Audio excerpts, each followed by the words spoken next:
আলোচনা করব চীন এবং তাইওয়ান সম্পর্ক নিয়ে। তাইওয়ান চীনের দক্ষিণ পূর্ব উপকূল হতে 100 মাইল দূরে অবস্থিত। তাইওয়ান মূলত 1895 সালে চীন জাপান যুদ্ধে চীন যখন জাপানের কাছে পরাজিত হয় তখন তাইওয়ান জাপানের কাছে চলে যায়। এরপরে জাপান দীর্ঘ প্রায় 50 বছরের মতো তাইওয়ানকে শাসন করে। দ্বিতীয় বিশ্বযুদ্ধের সময় 1945 সালে জাপান যখন আত্মসমর্পণ করে তখন তাইওয়ানকে আবার চীনের কাছে ফিরিয়ে দিতে হয়।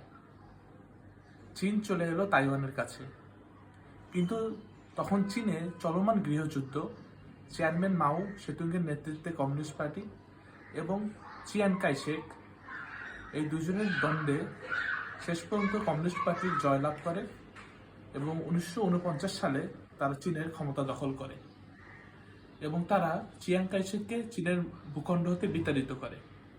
তখন চিয়াং কাই-শেক আশ্রয় নেন তাইওয়ানের। তখন থেকে চীন এবং তাইওয়ানে দ্বন্দ্ব আরও প্রকট রূপ লাভ করে। এরপর 1980-র দশকে চীন তাইওয়ানের সাথে এটি সম্পর্ক স্বাভাবিক করার চেষ্টা করে, যার ফলে এক দেশ দুই নীতি, চীনের যে নীতি যা হংকংকে প্রবর্তিত।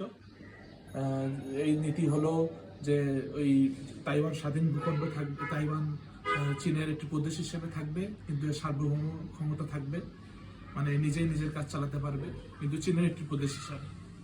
এর স্বতন্ত্র মুদ্রা, সংস্কৃতি এগুলো থাকবে, কিন্তু তা চীনের প্রদেশ। কিন্তু তাইওয়ান এই নীতিকে প্রত্যাখ্যান করে, কিন্তু এই নীতি প্রত্যাখ্যান করলেও তাইওয়ান এবং চীনের মানুষের মধ্যে সম্পর্কগুলো আরো ডেভেলপ করে, সংস্কৃতি, ব্যবসা সব দিক থেকে। এখানে সম্পর্ক চীন এবং তাইওয়ানে ভালোই ছিল।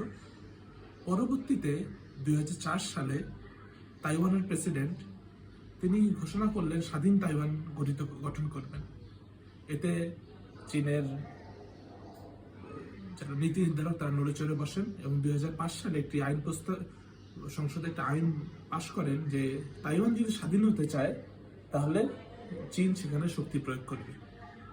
এভাবে তাইওয়ান চীন দ্বন্দ্ব আস্তে আস্তে প্রকট রূপ লাভ করে এবং খুব সাময়িক সময় কিছুদিন আগেও তাইওয়ান চীন আকাশে যুদ্ধবিমান মহড়া দেওয়া শুরু করে। কিন্তু একথাও সত্য যে চীন সদাই খুব শীঘ্রই কোনো যুদ্ধে জড়াবে না, তার ব্যবসায়িক নীতির কারণে। সে একটি আনস্টেবল, তার অর্থনীতি চাবে না দেশে। এ কারণে আমরা বলতেই পারি যে চীন তাইওয়ান দ্বন্দ্ব প্রকট রূপ লাভ করলেও এটি যুদ্ধে যাবে না।